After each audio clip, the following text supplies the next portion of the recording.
S.O.B has been a staple to the music industry in New York since the 1980s. Let's have a chat with the person who has been behind the success every step of the way. It all started when I actually was abroad in Europe.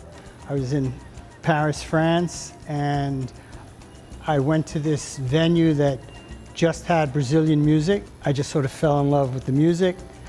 I came back to New York. I convinced my dad that I wanted to open up a Brazilian dance club.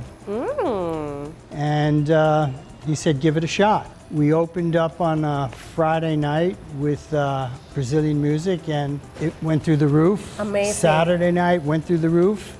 I realized that we probably had to do more than Brazilian music.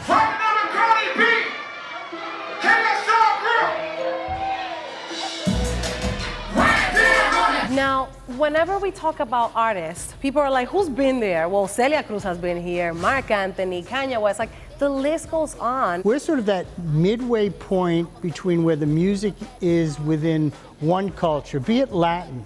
So the best example I could give you is when we did Marc Anthony back in the day, you know, it was free. Marc Anthony was a freestyle. He wasn't a salsa singer, it was freestyle. Really? It was here that he said, I'm going salsa. It's interesting, so many of this new generation of artists know that S.O.B's, wow, it was the home where Fela played, it was the home where all the Ghanaian high life bands played, it was known where East African artists played, and South African, and Hugh Masekela, and Mary Makeba, and Ladysmith Black Mambaza, their first show in New York City, Paul Simon presented Ladysmith Black Mambaza here. That's beautiful. And you know, talking about the old and the new and everything in between, you are also coming up with a documentary.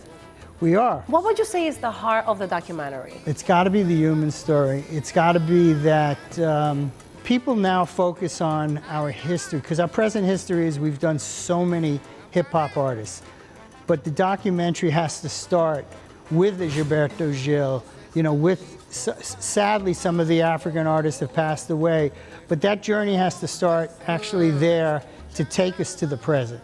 It can't just be, you know, the big stars of the last 7 or 8 years. Yeah, because without those beginnings, there will be no stars. Correct. We look forward to the documentary. Congratulations on the 40th year anniversary. And so much more that Absolutely, continues to just come. around the corner. I know, Absolutely. I know. Thank you for having us. You got it.